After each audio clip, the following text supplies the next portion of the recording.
There is no my. The my is also an illusion. When the I is an illusion, how can there be a my? I am not in control. First, wrap your head around this truth. Recognize this truth. I am not in control. Whatever makes you feel that you are in control, make a list of it. Let's see.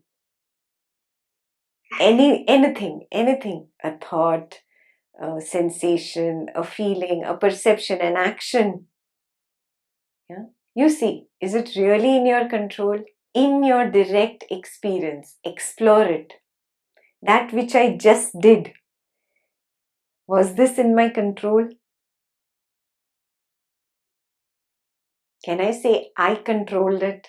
Let's say this session. Do you think you attended this session?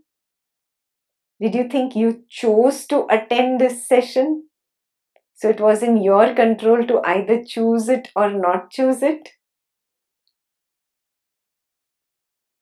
Think again. Think again. Explore. I don't want to give you answers directly. You will come to it. It is all there in Maharaja's book. Yeah. Explore. Very good question. I'm throwing the question back to you. Until we get to that chapter, I want you to really explore this. Am I really in control?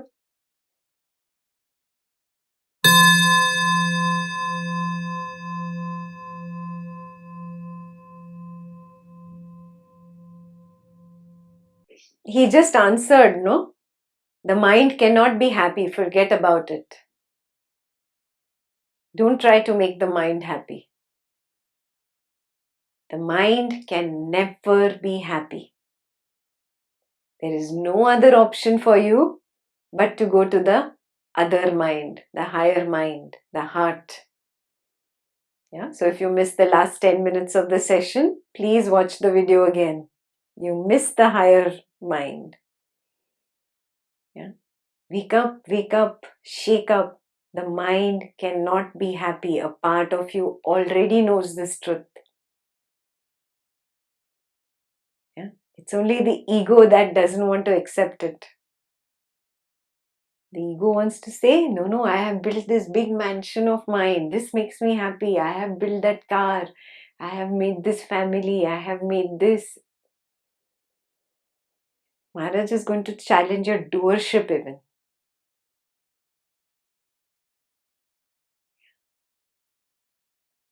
Recognize this. There is no happiness in the mind. There's only one way. You take that step beyond. Go beyond the limiting mind. That is what we did on the last page. Yeah? Go beyond the limiting mind. Drop judgments. I already gave you that tip. Contemplate on all the homework that I've given you. You'll find the answer. If you have tasted the sense of being, that's where the answer lies. Yeah?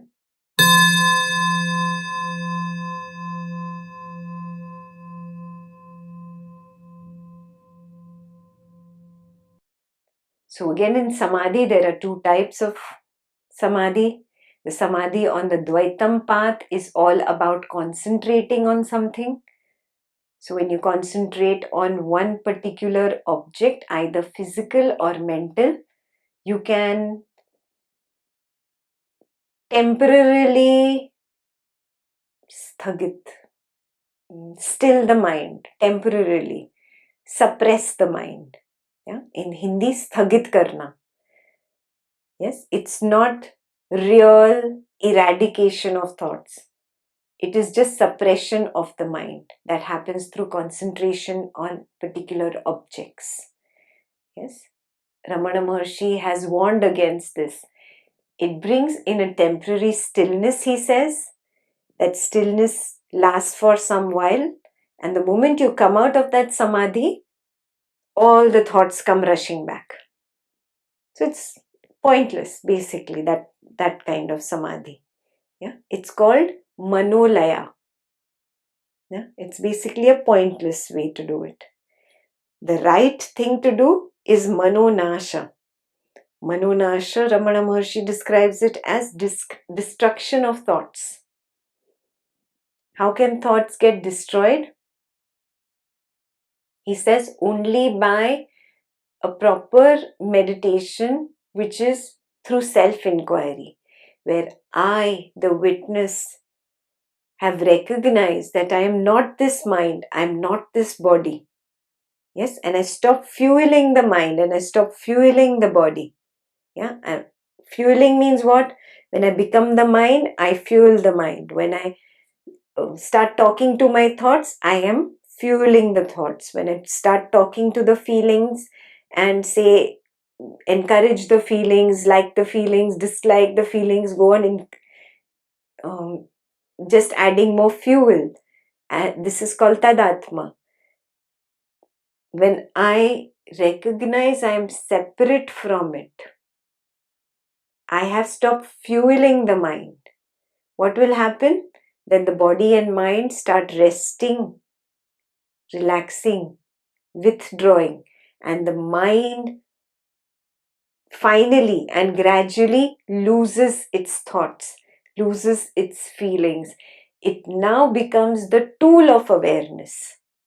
When awareness needs, it brings up that tool of thought which is required for interaction, for calculation, for something, and then puts the tool down.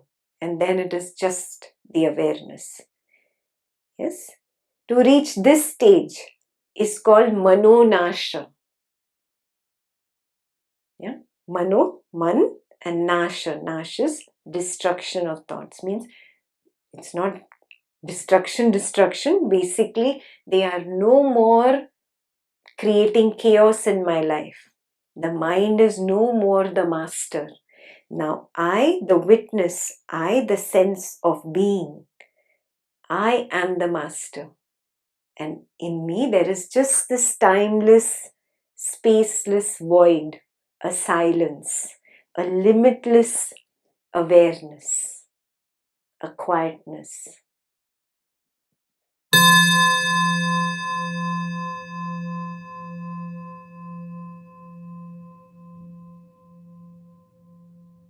There is no reliving the past, because first of all, there is no past. We already discussed. Delete those words.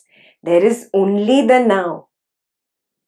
In the now, the thought arises.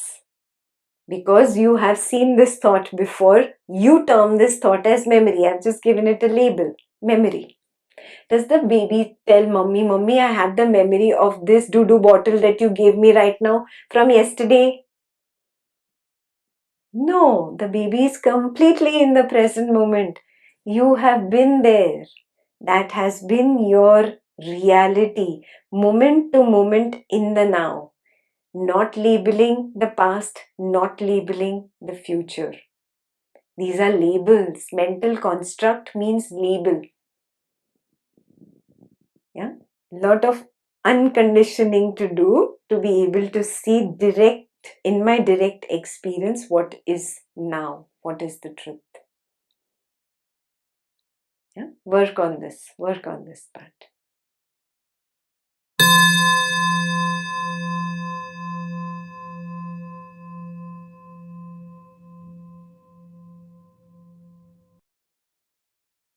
Yeah, that which I cannot prove, I do not entertain. Simple. That which I cannot see, I do not entertain.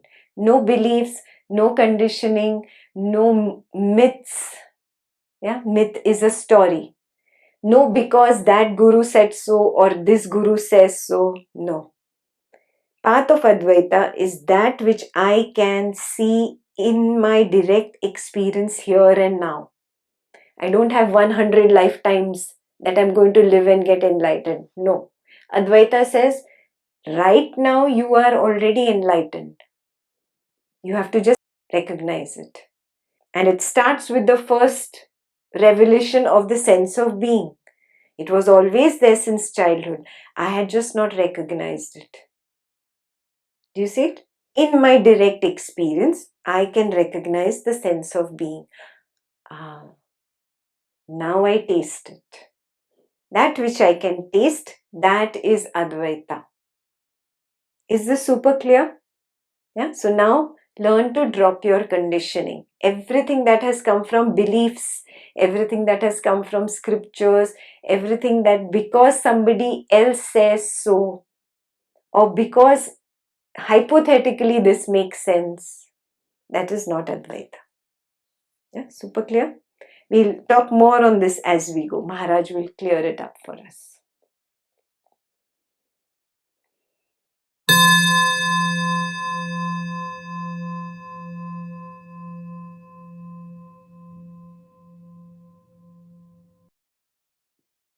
Okay, right now, let's all empty out our thoughts. Empty out, empty out. We've all done this before. Yeah, there is this meditation. Empty out all thoughts, all feelings. Empty out the room. Close your eyes. Empty it out. Empty your mind completely. Break the walls.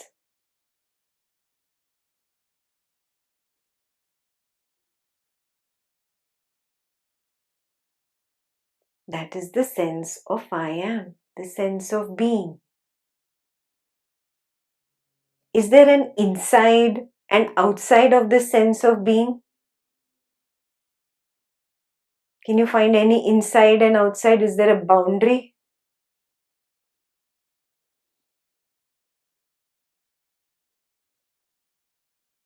No, there is no boundary. There is no limit to it. Okay. Now open your eyes. With open eyes, you can be in this sense of being. You don't have to close them all the time. That sense of being is there. Same isness. That which is witnessing the mind and the body and Ekta on the computer screen.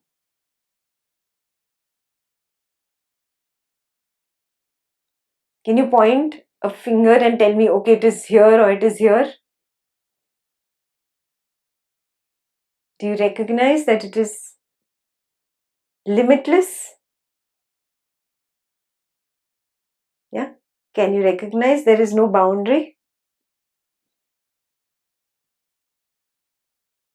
You can talk when you are in this isness. You can do your daily routine with this sense of isness. Have you started practicing that? Yeah. In this isness, now did you find an inside and outside? No, there is no inside and outside. It is limitless. It is infinite. No boundary. When there's no boundary, there is no inside and no outside. So how can you say body and mind are inside? No, there is no inside and outside. Explore this isness, this awareness again and again with open eyes. The problem happens for people who come from the tradition of closed eye meditation only. The moment they open their eyes, they can't see it because they have habituated themselves to keeping the eyes closed and recognizing the void. No, it is there with eyes open. Yeah, so homework from whoever this questioner was, homework from him, not from me. With open eyes, I will practice the sense of I am, the sense of being. Or the isness meditation you do with eyes open throughout the week. Yeah, because then only can it percolate into your daily routine and your activities, right? What is the point of that meditation that cannot be brought into your home and family and your activities? That is no meditation at all.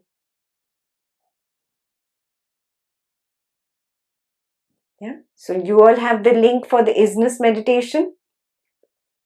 Everybody? Yeah.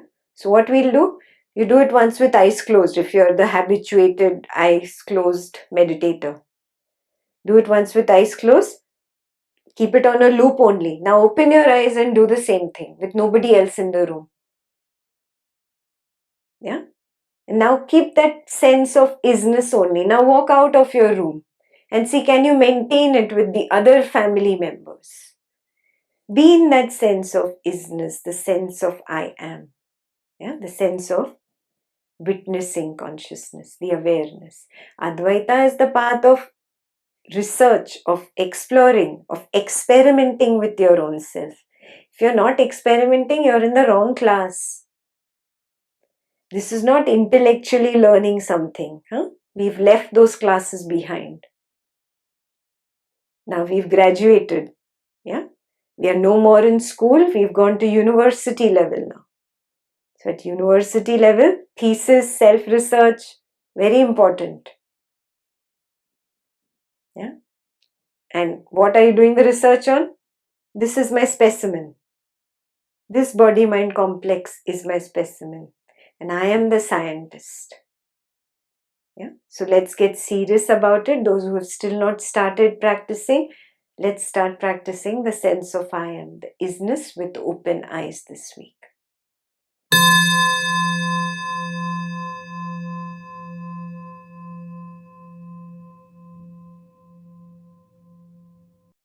You think that you bring up memories. You don't.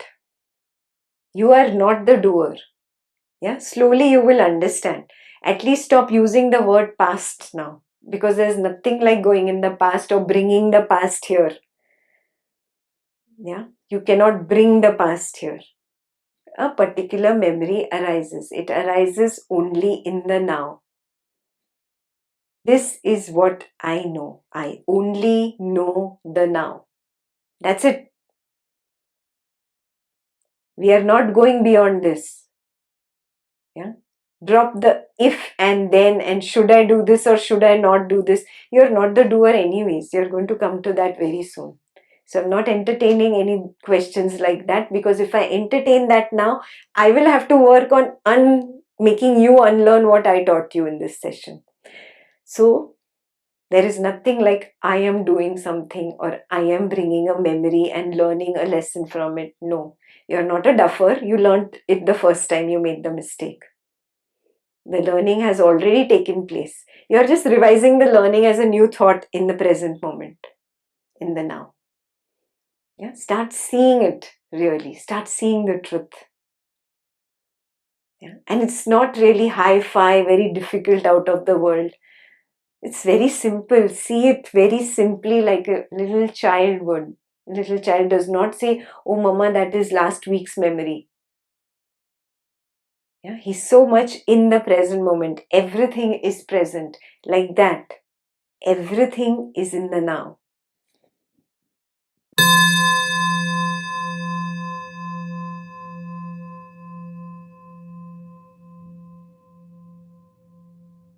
Homework question from this participant. Where does memory reside? First of all, is there a house? Yeah.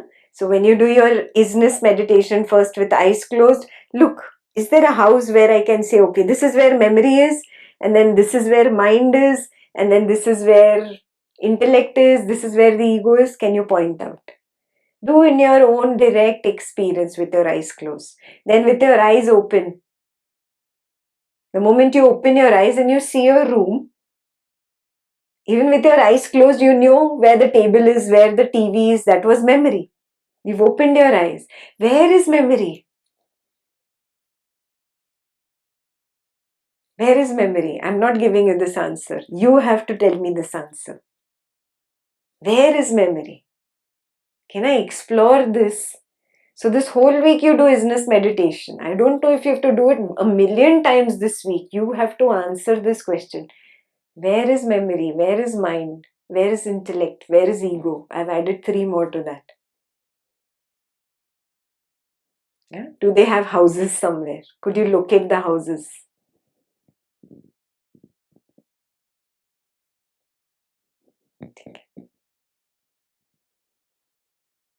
Got you interested in Advaita enough now? Will you do your own self-exploration? Did you understand what is Advaita now? It's about experimenting. It's not about learning what another person is telling me. Just believing it. No, that's not Advaita. No belief. Yeah, no blind belief, no superstition, no because Ekta said so. No, I have to challenge that also and see in my direct experience, can I recognize this? That is Advaita. Super clear?